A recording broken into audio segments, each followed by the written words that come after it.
Friends, Radhe Radhe. तो कैसे हैं आप लोग? तो चलिए हम बात करते हैं चंद्र ग्रहण की।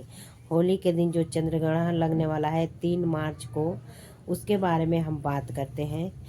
तो 3 मार्च को होली का दिन है। चंद्र ग्रहण सूतक काल है। सूतक काल का सही समय जानिए। गर्भवती महिलाएं सावधान। भारत में कहाँ कहाँ दिखाई देगा दोस्तों? 3 मार्च को रात एक तरफ होलिका की धधकती हुई आग और दूसरी तरफ आसमान में चंद्रमा को निगलता हुआ राहु।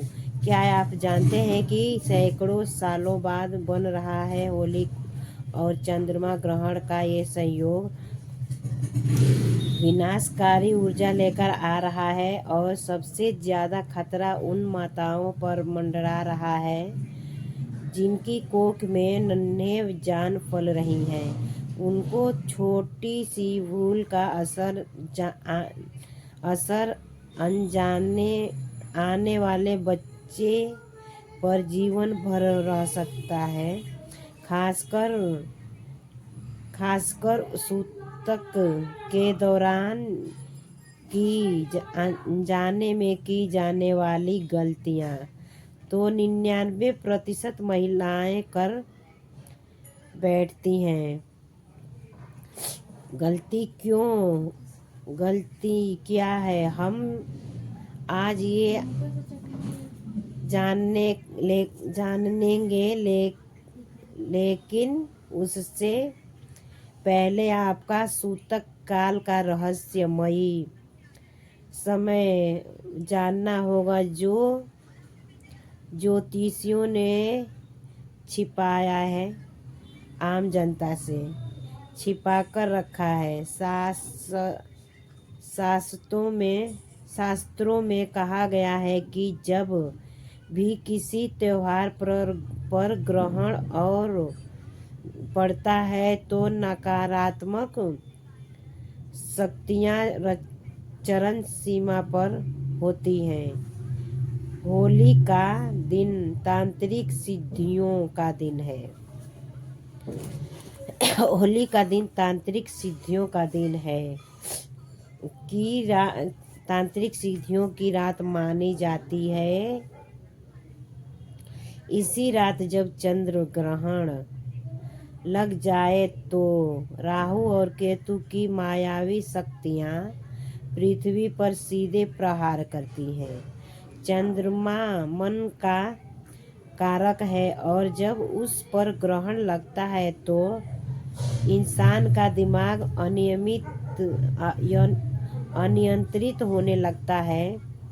सोचिए, एक तरफ होलिका दहन के अग्नि से सोचिए आप लोग, एक तरफ होलिका दहन की अग्नि से उठने वाला ज्वाला और वहीं दूसरी तरफ चंद्रमा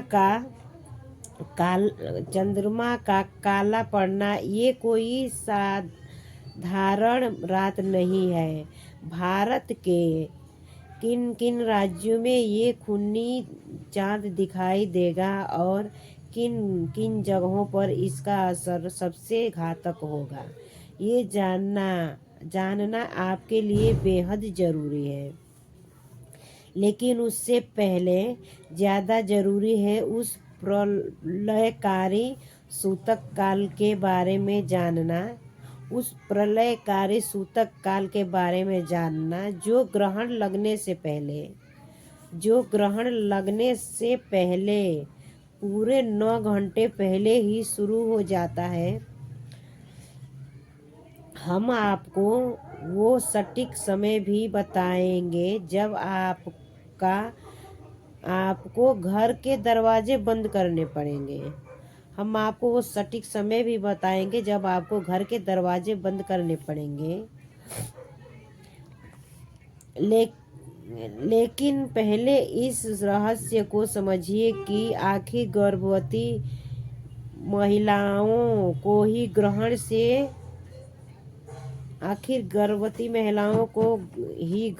से ज्यादा खतरा क्यों होता है। प्राचीन ग्रंथों के वर्णन है कि गर्भ में पल रहा शिशु ब्रह्मांड की सूक्ष्म ऊर्जा को सबसे जल्दी अपनी तरफ खींचता है। गर्भ में पल रहा शिशु ब्रह्मांड की सबसे सूक्ष्म ऊर्जा को अपनी तरफ खींचता है। जब आकाश में राहु चंद्रमा ग्रस्त है जब आकाश में राहु चंद्रमा ग्रस्त है तब एक विषैली ग्रस्ते हैं तब एक विषैली किरण पृथ्वी की ओर आती है और उस समय ना तो हम अपने आँखों से देख सकते हैं और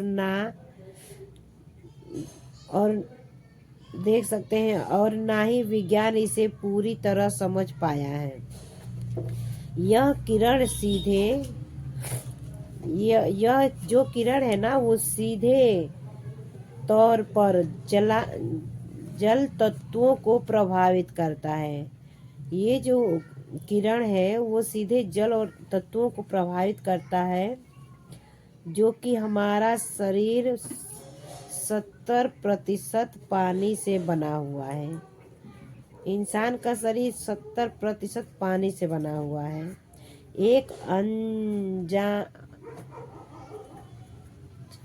एक अजन्मा बच्चा भी माँ के गर्भ में जन्म के आवरण में ही रहता है। एक अजन्मा बच्चा भी जन्म से ही माँ के आवरण में ही रहता है। तो ये ब्लॉग ज़्यादा लंबा नहीं करूँगी, छोटे वे शॉर्टकट में आप लोगों को बता रही हूँ। तो आप लोग मिस्टेक मत करिएगा, ना एंड करिएगा, ब्लॉग पूरा देखिएगा, क्योंकि ये चंद्र ग्रहण के बारे में बता रही हूँ और बहुत अच्छी जानकारी आप लोगों को दे रही हूँ। तो जिनको अच्छा लगे वो लोग कमेंट ज़रूर करिएगा, बेल आइकन ऑन करिएगा और हमारे चैनल को सब्सक्राइब ज़रूर करिएगा और लाइक शेयर भी कर दीजिएगा। इसलिए चलिए अब ग्रहण के बारे में बात करते हैं। इसलिए वह सीधे इस दानवीर ऊर्जा के निशाने पर इसीलिए वो पेट में का बच्चा दानवीर ऊर्जा के निशाने पे आ जाता है। अगर इस दौरान कोई भी गर्भवती महिला कोई खास काम करने जिसके बारे में आगे बताने वाली हूँ तो इस बुरी शक्तियों को गर्भवती तक पहुँचने से कोई भी नहीं रोक सकता है।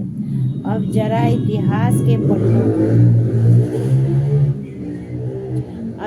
इतिहास के पन्नों को पलट कर देखिए।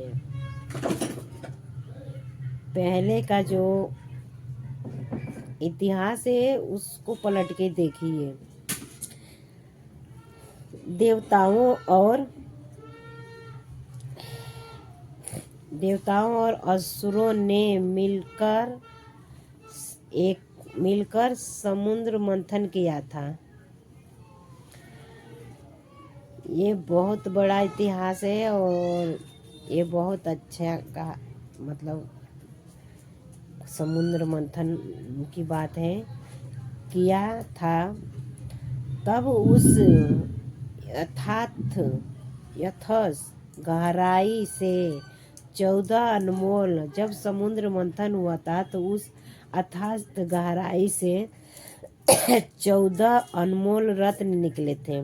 समुद्र मंथन में अथास्त गहराई से 14 अनमोल रत्न निकले थे। उन रत्नों में से सबसे कीमती था अमृत का कलश।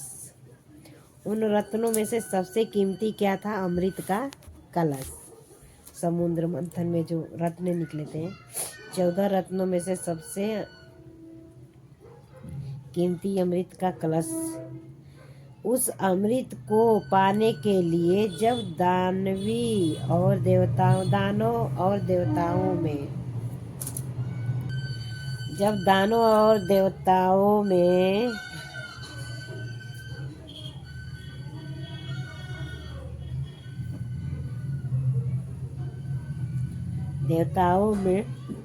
युद्ध छिड़ गया था भगवान के लिए, जब दानों और देवताओं में युद्ध छिड़ गया था, भगवान विष्णु ने मोहिनी रूप धारण किया।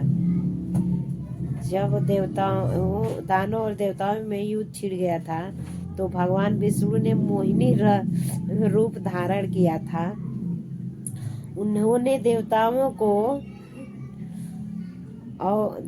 को अमृत पिला दिया था। विष्णु भगवान ने मोहिनी रूप धारण करके देवताओं को अमृत पिला दिए थे। लेकिन स्वर शंभु नाम का एक असुर रूप बदलकर देवताओं के पंक्तियों में, देवताओं के लाइन में जा बैठा था। एक असुर स्वरभानु नाम का असुर रूप बदल के और देवताओं के लाइन में जो जा बैठा था। सूर्य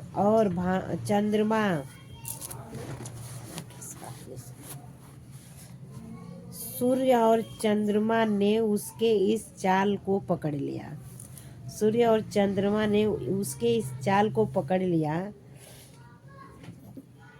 और विष्णु जी को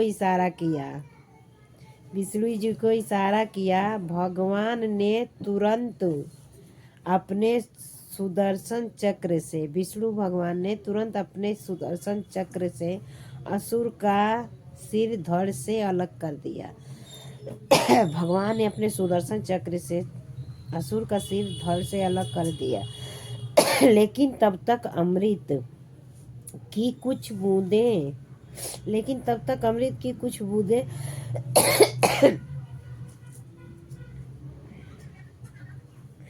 उसके गले से नीचे उतर चुकी थी।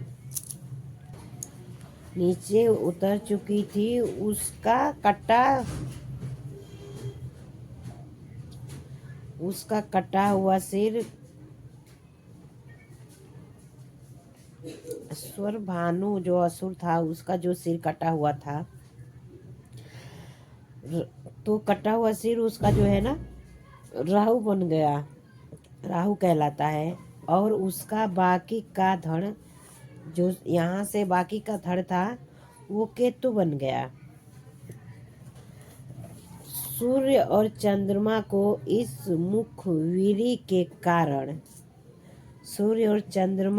इस मुखबिरी के कारण ही राहु और केतु आज तक उनसे बदला लेते हुए आ रहे हैं। मतलब सूर्य और चंद्रमा से जो गलती हुआ, उसी गलती का बदला राहु और केतु आज तक उनसे लेते हुए आ रहे हैं। जब भी पूर्णिमा की रात चंद्रमा अपनी पूरी चमक में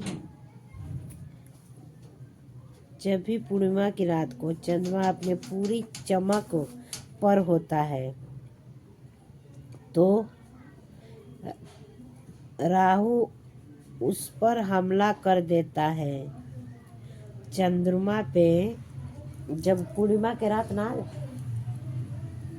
जब चंद्रमा पूरी चमक में होता है, उसी रात को राहु ना चंद्रमा के ऊपर हमला करता है। यही वो समय है जिसे हम चंद्र ग्रहण कहते हैं। जब राहु चंद्रमा पे हमला करता है, तभी चंद्र ग्रहण लगता है, उसे हम चंद्र ग्रहण कहते हैं। इस बार का चंद्र ग्रहण इसलिए भी भयानक है। इस बार का चंद्र ग्रहण इसलिए भी भयानक है कि यह फाल्गुन मास के पूर्णिमा पड़ रहा है, यानी ठीक उसी दिन जब होलिका दहन होगा। होलिका दहन के दिन ही पूर्णिमा पड़ा है इस बार। और इसीलिए चंद्र जो है कि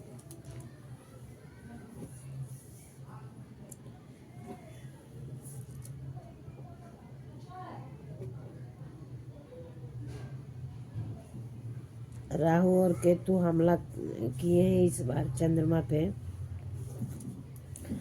तो खासकर मतलब जो गर्भवती महिलाएं हैं उनको सावधानियां बरतनी चाहिए, क्योंकि सबसे ज़्यादा असर इस चंद्र ग्रहण का उन माताओं पे ही होगा जिनके पेट में शिशु पल रहा है।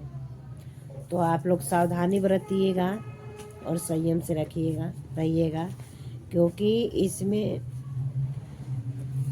खाना नहीं खा सकते, कोई चीज़ आप काट नहीं सकते, कुछ भी इस चंद्र ग्रहण के बीच जब तक चंद्र ग्रहण रहेगा, जब तक गर्भवती महिला ना कुछ काट सकती है, ना खाना खा सकती है, साग सब्जी कुछ भी नहीं काट सकती।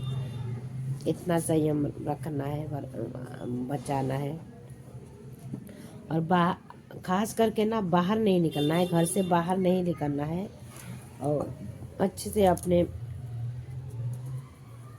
बच्चे को, मतलब पेट में जो बच्चा है उसको अच्छे से ढक के रखना है, ताकि चंद्र ग्रहण का असर जो है कि बच्चे पे ना पड़े और बच्चा सुरक्षित रहे। आज की गलती जो गलती कर देगा आज के दिन, उसका मतलब उसकी गलती उसके बच्चे पे ज़िंदगी भर रहेगा।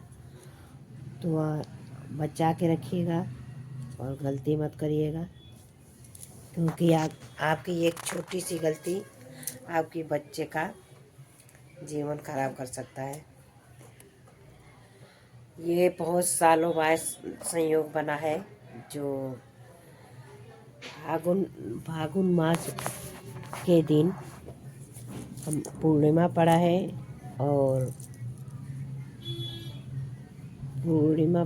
और इसी दिन चंद्र ग्रहण लगा है।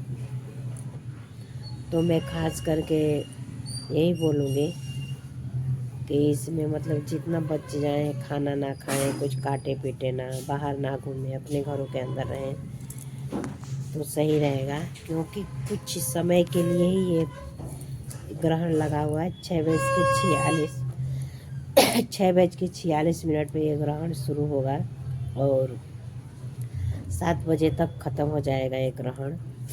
तो आप लोग, लेकिन सूतक काल इसका तो चल रहा है 2:30-3 बजे से। सूतक काल तो पहले ही शुरू हो जाता है, कभी भी जब ग्रहण लगता है, तो चाहे सूर्य ग्रहण हो चाहे चंद्र ग्रहण हो। तो सूतक काल जब से लगता है जब ही से नहीं खाते हैं पीते हैं। और गांव में जो माता बहनें हैं तो वो लोग बोलते हैं कि सूतक काल में का खाना जो रहता है वो नहीं खाते हैं, गाय को खिलाते हैं या कुत्ते को खिलाते हैं। और गांव में ऐसा होता है हमारे यहाँ कि मतलब नहीं खाते हैं खाना। और यहाँ तो खाना अभी फ़िलहाल तो हमारा ये खाना नहीं बना है, क्योंकि जब से शुरू हुआ है ग्रहण तब से हम लोग अभी अंदर ही हैं दरवाज़ा बंद करके। तो जब ग्रहण ख़त्म होगा 7 बजे तो फिर हम खाना पानी का व्यवस्था करेंगे। तो आप लोग देखिए इस ग्रहण में ना कितने लोगों का राशि चमकने वाला भी है, और कितने